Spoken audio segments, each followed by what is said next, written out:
Is your prostate waking you up more often than your alarm clock? The fact is, the older you get, the more likely you'll have prostate problems, which can affect your everyday life. That's where Prostate Complete by Real Health comes in. Prostate Complete is the result of 20 years of experience as a leader in men's health. The powerful formula in Prostate Complete supports natural prostate function and reduced urinary urges for a better quality of life. Available at Walmart. Visit prostateoneperday.com for special offers. These statements have not been evaluated by the FDA. This product is not intended to diagnose, treat, cure, or prevent any disease. I'm Matt Gilhooly, and this is The Life Shift. Candid conversations about the pivotal moments that change lives forever.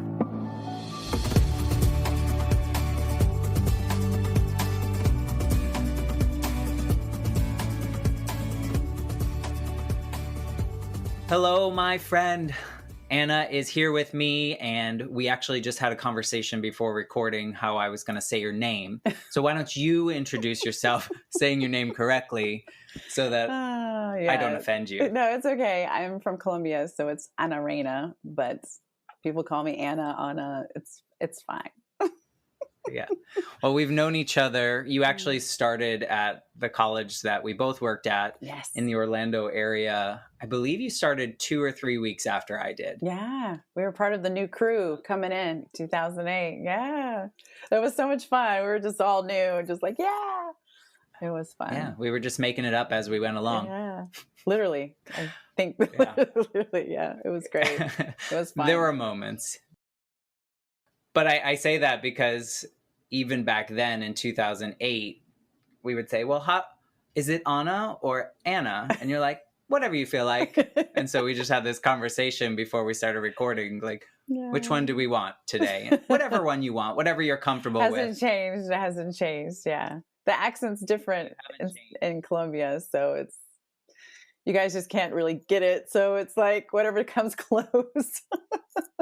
But usually most people call me Ana. It's easier. Yeah. Yeah.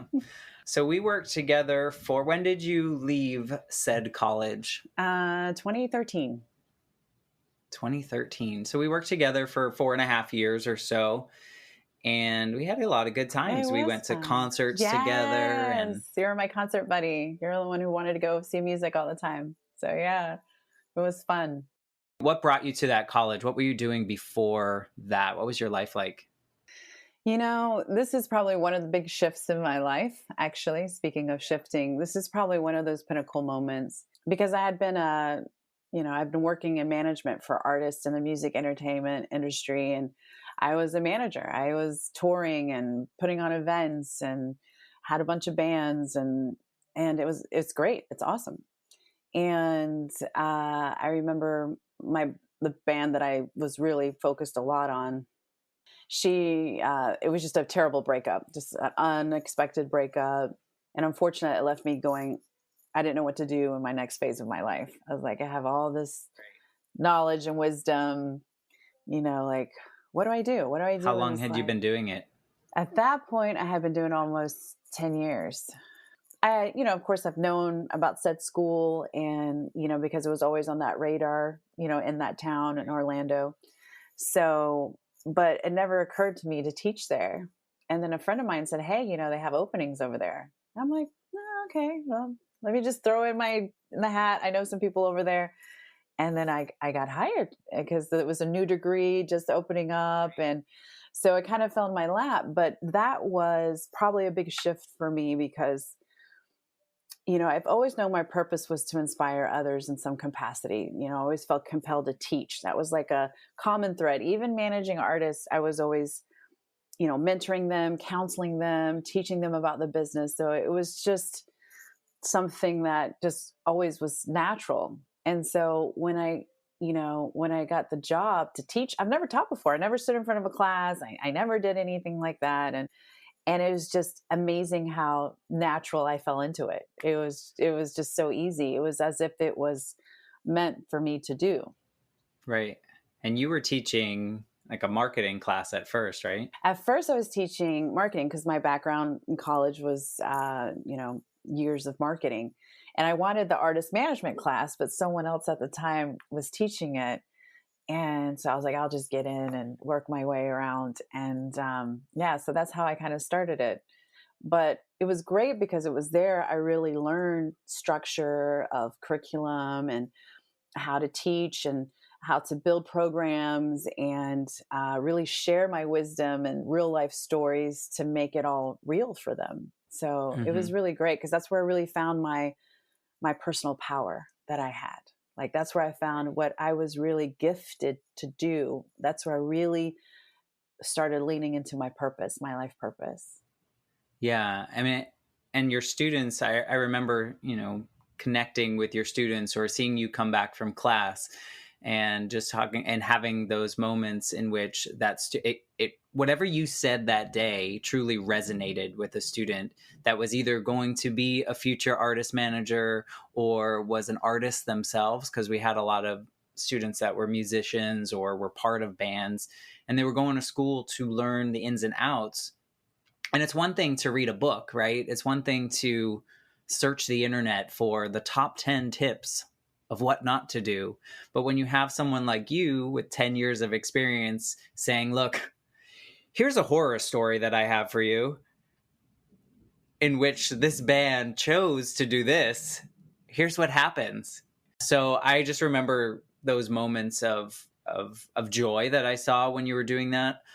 Of course, there were moments of not so much joy in other times because, that's part of any job, right? The things that we don't love to do didn't always come together with the things that we had to do, right? You need someone to question the status quo or question why we're doing something a certain way.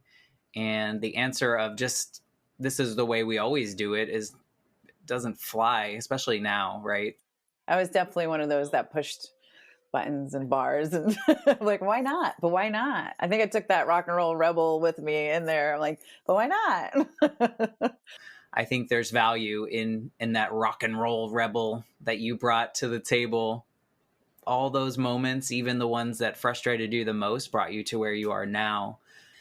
And I think the good, bad, ugly, amazing, all those pieces make us who we are, which is, I think, something that we don't often reflect on, or we don't often take the moment to go, you know what, there was purpose in what I went through. And I think that's true for you because you left and then you went to do something similar on the other side of the country. So what was the next step? So you moved across the country for... So I moved over across the country because at the time my sister was having a baby and my parents were getting older and I wanted to be closer to them and just come back home kind of thing. I was being pulled to go to the West Coast. And mind you, even though I was teaching and sharing, wisdom and stuff, my spiritual side of me was becoming more prevalent in my balancing of who I was. So I was really starting to look at that kind of balancing of my life, really tapping into the soul, really looking at your purpose, why are you here? What is the bigger picture of what you're here to do? So, and while I was still in Florida, I had met my partner now, my best friend. And we met, I think it was like 2001. And it was crazy, that connection, because we're completely opposite. We were completely opposite people. And for some reason, our friendship, we just couldn't get away from each other. Like we were just literally magnetically drawn to each other. And we couldn't understand because the typical type of friendship we would have, you wouldn't think would work out, but there was this underlining love for each other and just trying to take care of each other. And we knew that we would be working together in some capacity. And, when you look at the spiritual side of things, you're contracted to people. Some people, use that contract as a soulmate, or they might say it's a twin flame or a partner, a soul partner, as in like a business partner, a creative, partner. So we realized at that point energetically that we had made some kind of contract agreement that we would do something profound in this lifetime. And of course you have your ups and downs trying to balance that out in a friendship, but it was something that we couldn't ignore. And I remember I was teaching, and there's certain, programs and, things you put in your birthday and you put in when you were born, your astrology charts and stuff. So I put mine in there, and I said I was going to open up a spiritual center. Really? It was very specific. It was very specific. I was going to follow a very spiritual path, and I was going to open up a spiritual center. Mind you, this was like in 2001 or two. So I was right in the height of touring and bands, right, and things like that. And I was like, whatever. I was just like, what? I was thinking I'm going to run off and be a monk, or, I was just like, right. I was like, this thing is broken. This is wrong. Like, what are you talking about? And so I called her, and I was like, oh, you got to try this out. You got to try this out. And hers came out the same thing. Granted, we had completely different birthdays, completely different astrology charts, but her kind of said the same thing. And we were like, huh. So we kind of, the seed was planted that we were going to be doing something together, but we just really didn't know how. So anyway, fast forward, we're going through our, figuring things out. I'm going through my spiritual, connection, and so is she. And we keep getting pulled and pulled. Now, mind you, she's a very powerful, talented, gifted, woman. So she's very highly sensitive and has highly intuitive gifts. So she's a communicator with the divine. So she gets messages and things like that, but she was denying it. And she was, oh my God, people are gonna think I'm crazy. And I was like, that is so cool. Like, you should really do something with that, and she was like, nah. So anyway, she had to find her path and I had to find my path. But when I moved out to California, I noticed the West Coast was a little bit more open to that kind of, just concept of spirituality, soul connection. Yes. Energy healing. Cause, Florida is still like the Bible Belt, religion, just deep rooted beliefs, a totally different mentality. I mean, over here, people were more into energy healing, alternative healing, medicine, acupuncture, so it was a different type of life. And so when I was over here, I started seeing that more and more often. And I was like, I called her, I was like, you gotta come out here. If we're going to do anything, this is going to be the place for you to do that. And she did. She moved out a year later. What year was this? So this was 2014. Okay. So shortly after you left Florida. Yeah. She came out and she didn't want to go. She was like, I don't want to go out of California. I'm fine. I have my house here. I have my life here. I was like, I'm telling you, I have this feeling you're going to come and we're going to do something here. And she's like, but I don't know what to do and blah, blah, blah. I'm like, I don't know. Just get over here. You have this feeling, gut, that knowing that this is where it's going to happen. And And so it was, we called the company Soulmanity. And I was still teaching. I was still doing, music and working with musical clients. So I was in this in between. I didn't want one foot in and one foot out. I was too scared to make the jump, but I was like, and so. And I think there's a lot of people that live in that space of, I want to do this. I really feel called to do this particular thing, but I also need to have a steady paycheck, or I need to have the comfort of whatever society has told me that I'm supposed to have, so that I can have the things that society told me that I should have. So I don't think that's too uncommon for what you did there. No, not at all. And the thing is, in my spiritual growth, I should know better, but we're all human, we all have that fear, of people believing us. And I didn't want to be some cuckoo, medium psychic and people thinking we're trying to, I was like, nah, I didn't want that persona. I didn't. So, and a lot of people have known me for a whole completely, you're talking about, music and spirituality is completely different. I was like, how am I supposed to transition to that, So it was definitely really difficult because I first had to embrace it myself.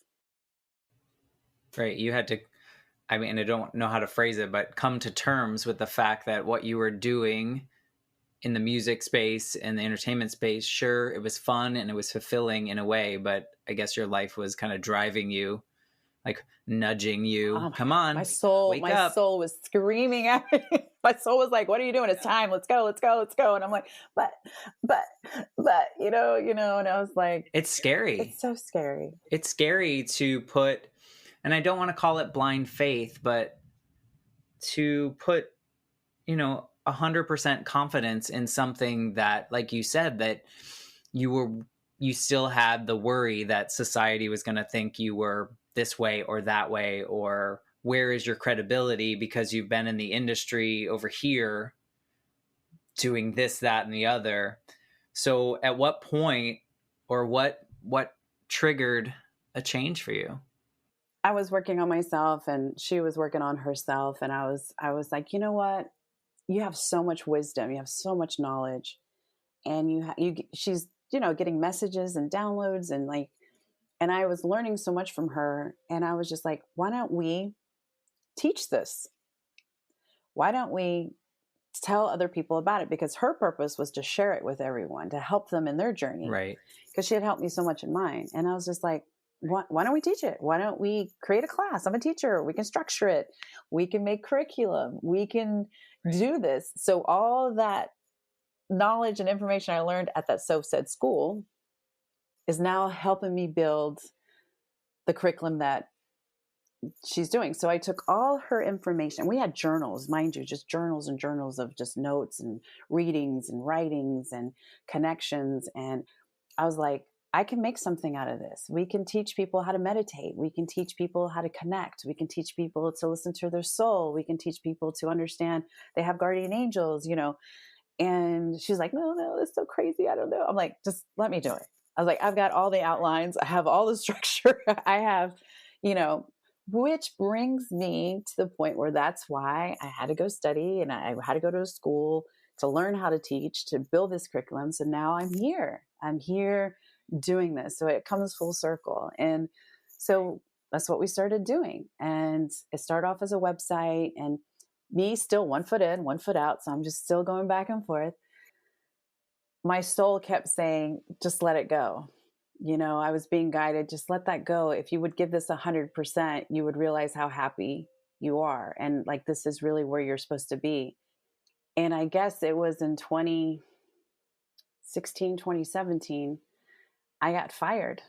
They were doing some downsizing and I was let go of. And so it was as if the universe made the decision for me and like, you need to focus on this. And that's what I did. And I was like, all right, obviously there's a bigger power that really wants me to do something. But I had to really look at it this way. Like through your life, you have a common thread, right? There's a common thread in everything. Even with my career in music, I loved inspiring those musicians. I loved teaching them. I loved consulting them. I go to school and I love inspiring those students. I love teaching those students. I loved consulting them, on all my projects. So I had this teaching element, this inspirational element all throughout my life. And it was brought to my attention in meditations, like that's still the same. Like instead of you limiting yourself to just music or to universities, now you can inspire and teach the world, a bigger platform. So it's this evolution within you. And I've started thinking about that. It's like, you're right. You can now inspire people to be the best version of themselves, not just a musician being the best musician, not just a business being the best business. Now you can inspire people to really look within, trust that purpose, and be the best version of themselves. And that felt right. And it finally clicked. Right. You mentioned meditation. Was that during like your own practice of meditation, or was that something that was structured, or kind of what was that scene like? It's definitely your own personal meditation. But it's also, with, my best friend, Dr. Katana, she channels, right? So she communicates with the divine. So I would get a lot of encouragement and reassurance through those messages of this is what you really need to do. And once I got fired, it was like, that's it. You have to do this. And so, of course, there was ups and downs. I had my own spiritual, we call it the dark night of the soul, your own shadow work you have to go through. There's a lot of life lessons of really embracing who you are, because in order to teach it, you go through it. You go through that kind of experiences, that you can turn around and help others. So through those years, we built curriculum. We have built classes, and we started off with a website, and we got to a private Facebook group. We have like a following. We were, teaching in different buildings and people and groups. Workshops, I remember. Workshops, yeah, like different things. And so little by little, it began to grow. And little by little, we started seeing it resonate with people. It was doing great. And then COVID hits. It's like, ah. So what was once in person, now we had to shift to online. So we had to make all our curriculum available online, and which was new to us. It was new to a lot of people at the time, and Zoom and all that kind of crazy stuff. So we had to shift again. But the idea was that here I am looking back, and we just launched the Katana Institute, which is an educational platform, and we launched it last year. It's the beginning of our spiritual center, our platform, where we teach different levels of connection, different levels of healing, energy healing, and things like that. So here I am, almost 20 something years later from that reading, saying that I'm going to open up a spiritual center. Right. And here we are and it's happening. That. Yeah. So, but it took a lot of different lessons along the way. Right. You wouldn't have been able to do it in 2001. Nope. No way. And even have that life.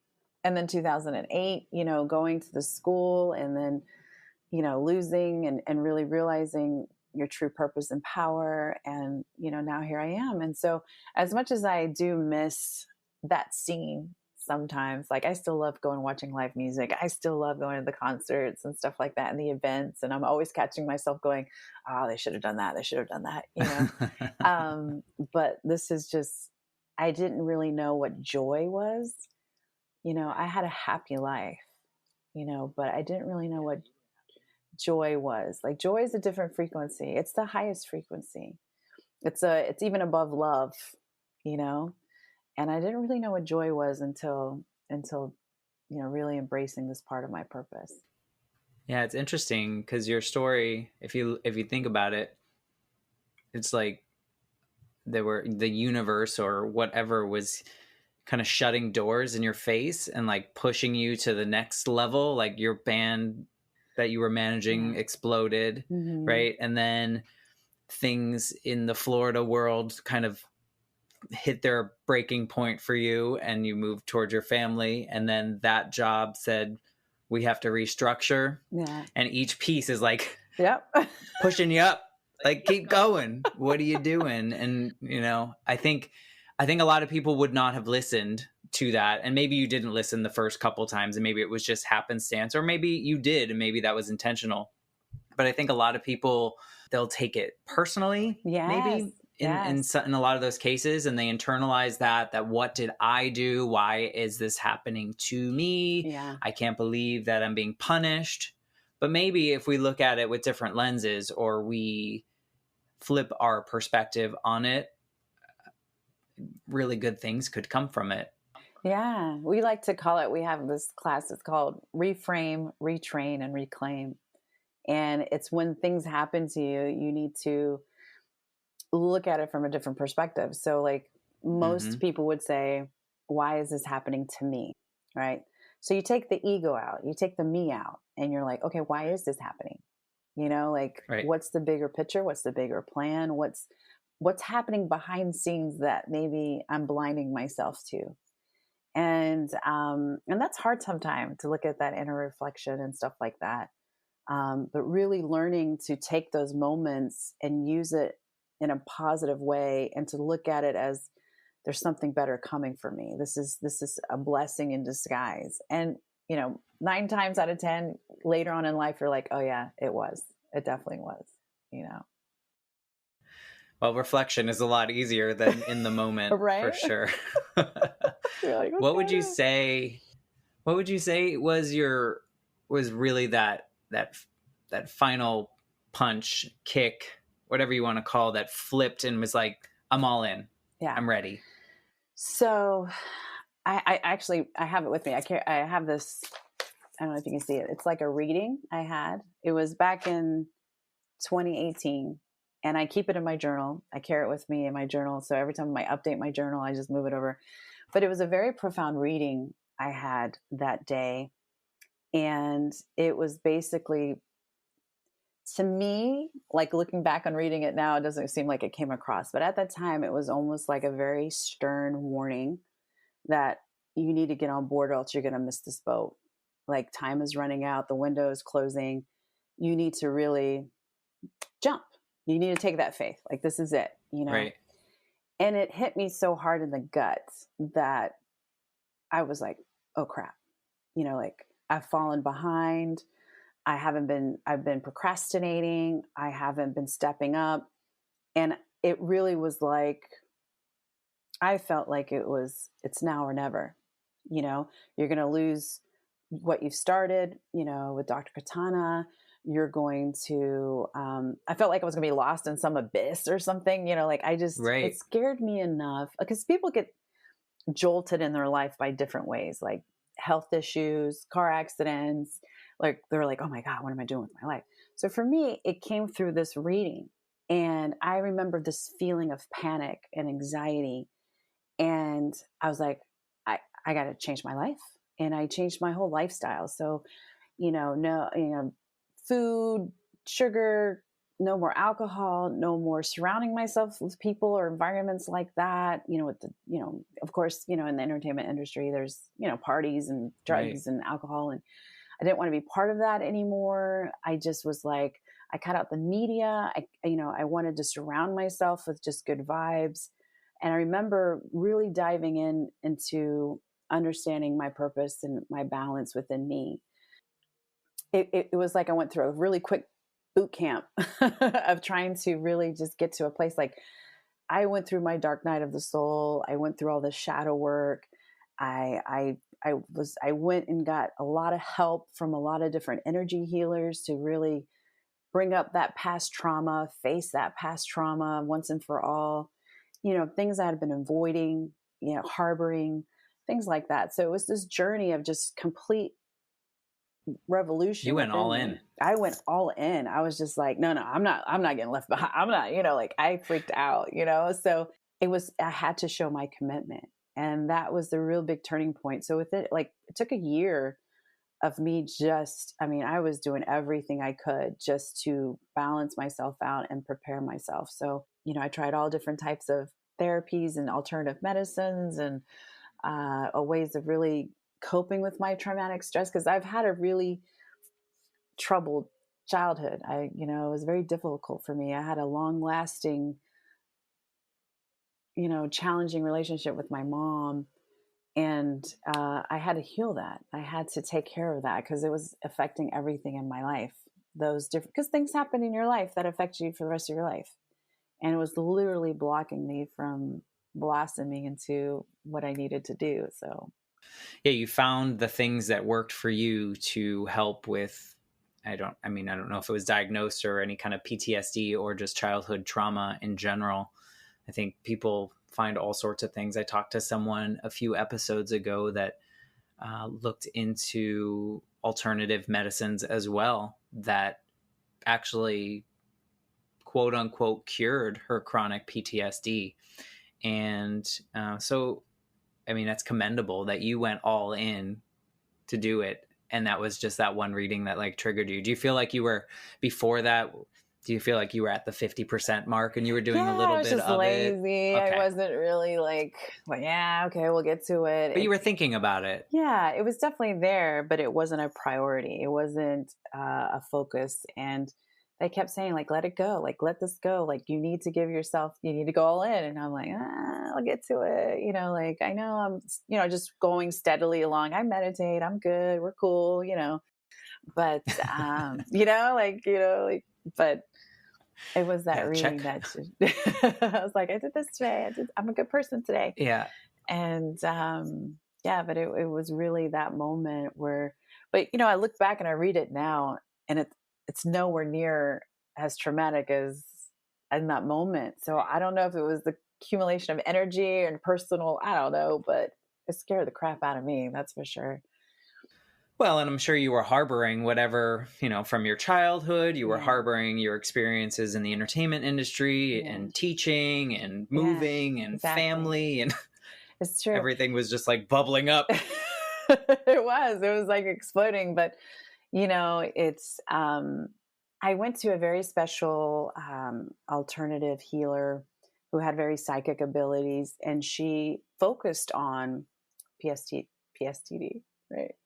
PTSD. She focused on that, and I was recommended to go see her. And it's unfortunate at the time. I just always you just assume that term with military, like people only they suffer from that.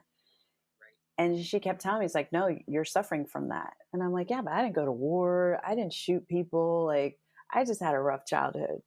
And she's like, no, but you're traumatic. It was traumatic enough for you. And, but when you kind of bury it so far down, you begin to numb that feeling. You begin to not look at it that way and just be like, it is what it is. But it was trauma. And so I had to go through a lot of really facing a lot of that. And it was hard because you never want to relive that. You never want to face that. There's a reason why you buried it. So yeah, it was a whole journey. It was and you hear that a lot. And I myself have done that and realized after, I lost my mom when I was 8. And grieving her was probably a 20-year period for me, which is a really long time.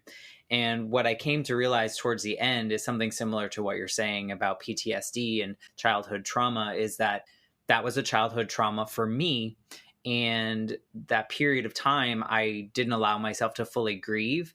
And what I realized was happening is that all the decisions that I was making through life, I was making those decisions as that 8-year-old child, whether that was protecting myself. And it was probably the same for you, of not jumping into the pool of this, this new journey, because that child was afraid or was protecting themselves. And so I see a parallel there to just in general grief or childhood trauma. And even some of the others that I've talked to on this podcast have similar things in which at that point, whatever was happening at that point in their life, that person was making the decisions until they were ready to move past that. And what I have discussed with people too is that there is no common journey or solution for it, right? Like mine is going to be different than yours, is going to be different than so-and-so's. But when we find what works for us, we have to honor that 100%. And the timing of it. Yeah. And the timing of it. Yeah. Right. Yeah. Yeah. And it informs what we do moving forward. So, having lost my mom and then going through 20 years of grief and really just taking forever, in my opinion, looking back to do that. But I know I needed to. That allowed me to, when I had my next big loss, to process it in what I see as the most effective way for me to move through the grief, to be a better human and the things that we talk about, and not allow that sadness or anger or whatever it was to make those decisions moving forward. So I think for you, it's probably very similar of that childhood trauma was directing you until you were ready. So, in our practice, we call that subconscious blocks, because they're so deeply embedded since childhood. They're imprinted and harbored within you. So they move from your conscious to your subconscious. And 95% of all our actions, thoughts, decisions are actually coming from our subconscious mind. Okay, that's a fact. That's scientifically proven. So everything we do in life comes from those blocks, comes from that subconsciousness. The sabotaging we do from ourselves is from the traumatic experiences that we've had. So you literally need to go within deep to those subconscious levels to heal it, so that the new decisions and actions that you do don't reflect that kind of trauma. And you need to replace that trauma with love and hope and wholeness and things like that, because then the decisions that you make are completely different, and you're living in a more, a better reality, a better version of you. And the decisions that you're doing aren't made out of fear or resentment or anger and things like that. So Yeah, you probably see this, that you can't do any of that until you're close to ready. Like, you really have to be willing and ready. In other words, I couldn't tell you 5 years or 10 years ago, you need to do this, that you need to go to the institute that you guys are creating now. You yourself would probably need to be closer to finding that on your own, or being introduced to it and ready to accept it. that's right. Yeah. True. It's very, very true, because you have your free will, and you have, 1,000 people can tell you what you should do, but until you're really willing to embrace and accept it, you won't.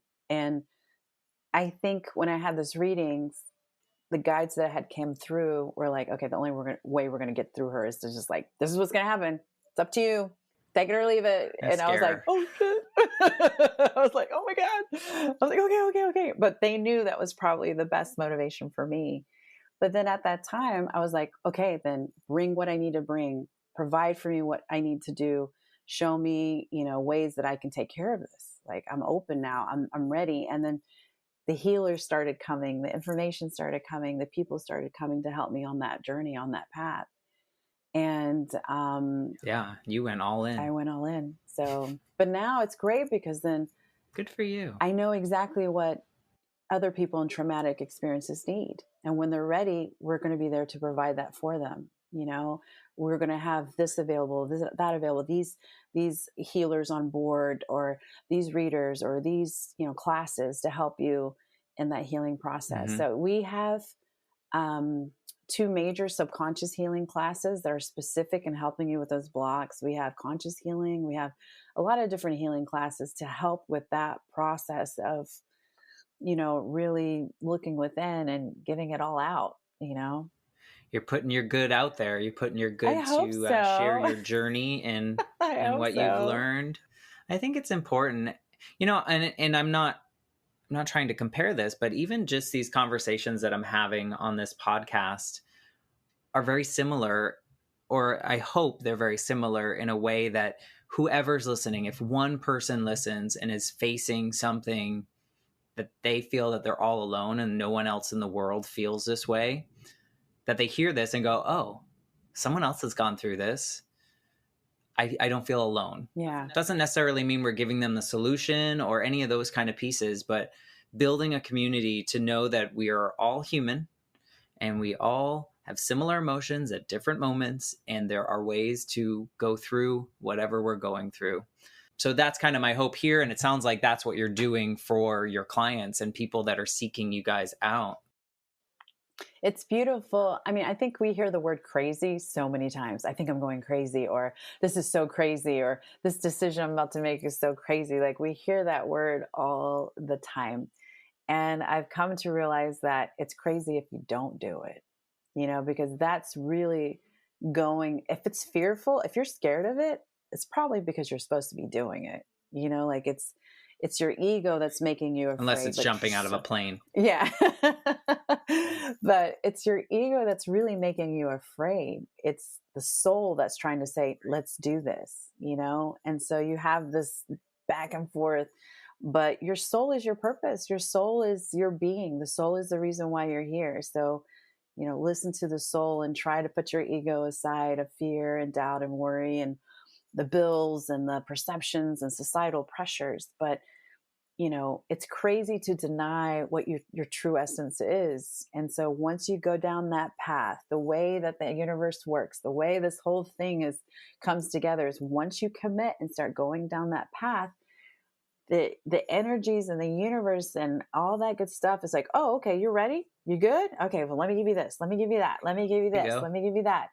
and your path begins, and everything will be provided. It might not be pretty, it might not go smoothly, but when that shift, what you're talking about here happens, it will be provided for. So I think once you get, you owe it to yourself to embrace it, then it will come. But that's the hard part, is that first step. It's just that jump into that shift of, let's do this. Yeah. Yeah. And to go into it. I mean, I think a lot of people can relate just in, I talked to a mutual friend of ours, Alex, that we used to work with, or I still work with. And his whole thing was always knowing that music was what he needed to do. And throughout his story, he talked about how, his parents expected him to do this, and then society expected him to go to college to do this, and then he was supposed to do this. All the while, music keeps like yanking him back to like, you need to figure this out in music. And so now he's found this way, kind of similar to you, to be able to share the experiences through teaching, but also now he has the ability to make music his life and find a way to support himself, yet also create. And I think that's important to just lean in, I guess, is to be ready that if you keep getting pulled back into that particular area, maybe there's something to think about there. Maybe you should think about it a little bit more and see how you can make whatever it is your purpose. That's right. I mean, we're given hints all the time. Like it's our internal GPS. It's our guidance. So like when things happen, it's like the universe kind of like putting you back on your, like, no, let's get you back on path. Like, like, so when a door shuts or something unexpected, or you get transferred, or, things kind of, it's like universe going like, no, this is your most beautiful path of living the best life. And, just trust it. Just trust it, Yeah, and I think the problem is, and you identified it throughout your journey, the problem is that society, we get so stuck on what society is telling us that we need to do, or our parents say that we need to do X, Y, and Z. Or even I was giving you the example, I'm doing another master's degree right now. And in my mind, this master's degree is not necessarily what people would define a master's degree to do, right? So I'm getting a master's degree. I tell someone, what are you going to do with it? What kind of job are you going to get with that? And in my mind, that's not why I'm doing this degree. This degree was for different purposes. This was to expand my mind, to learn more, to reactivate my brain, if you will. And so I've been able, in this instance of going through this graduate degree program, I've been able to take away society's pressure that I have to do something with it.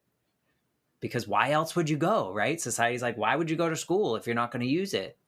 But I don't know. I think you're doing great at it. I think this is like a nice little gift of yours that you have. So I maybe was introduced to you for a reason. I don't know, but yeah, it's possible. But I think the whole point is that society, you even said it in your, you didn't want to jump in to Soulmanity because you didn't want people to think you were crazy. You didn't want people to think you were this, that, or the other. You didn't want to go into it because you didn't believe in it. Yeah. Right? You believed in it. You wanted to do it, but you didn't want to do it because you thought other people would think something of you for doing something that you really wanted to do. Yeah, that's right. Looking back on it, like, oh, it sucks. Looking back on that, I'm like, I just wasted so much time. But those, you have to, when I look back, it's like you look at that kind of societal pressure and stuff as a learning lesson to make you a stronger person. Totally. Yeah, totally. And if you didn't go through those periods in time, your institute and where you guys are now would not be where you are. At least that's how I believe. I feel like all these little markers in your life are part of the plan, are part of what you're supposed to bring to the table at the end of the day. That's right. And even as I don't want to say simple, I feel like that's dismissive, but in my case, having my mom die when I was 8, thinking back, or if someone was like, if you could change history and change it, I wouldn't at this point in my life, right? Because because of that moment and all the things that I've done after that moment, I'm who I am right now. And so the same thing is true for you. You know, you had to have those doors slam, those bands explode, you know, to get where you are right now. If that band hadn't exploded, you wouldn't have been teacher. So you wouldn't have the curriculum development component. Right. So, I mean, That's right. Everything works out. I like it. Everything works out. And, you know, like a lot of people don't connect the dots, but if you're smart enough and you kind of can connect the dots, you'll see the pattern. You'll see the pattern of what, you know, has led you to where you're at. And so instead of becoming upset about it, some, you know, things that happen in your life, you can look back as with gratitude, you know, that thank God there was someone looking out that led you to where you needed to be. So. Right. Yeah. Well, my friend, I wish you all the best with this new institute. I'm so happy for you. I love seeing you in this joy that you talk about. I think it's infectious in a good way. So thank you for being a part of the Life Shift. Yeah, we have graduating students from our institute now. So we are certifying angelic spiritual coaches. So it's pretty cool. So now it's like, awesome. You know, you have your own graduates. So going from like the university to having your own kind of institute with graduates, it's cool. It's very, very cool. So yeah. Life has come a couple full circles for you. A little spiral going on there. That's what it is. But yes, thank you. And thank you for offering this kind of platform for people to share their journeys and stories. And it's so interesting. Inspiring. Yeah. And inspiring other people to do the same that are watching, just, you know, having the faith to really step into who they are. So yeah. And honor that journey. I think it's important that we realize that, you know, we go through things, whether we like it or not, for a purpose. And if we can kind of use that to better ourselves, then we should do that. Would you agree? Totally agree. All right, my friend. Thank you for being a part of this, and we will see you soon. Well, we won't see you soon. Maybe some point. Kind of, somehow.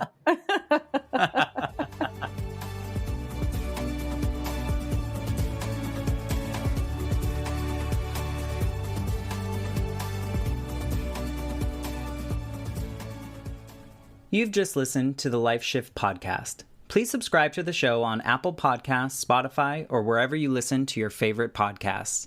For more information about how you can support the Life Shift podcast, please visit www.thelifeshiftpodcast.com. See you next time.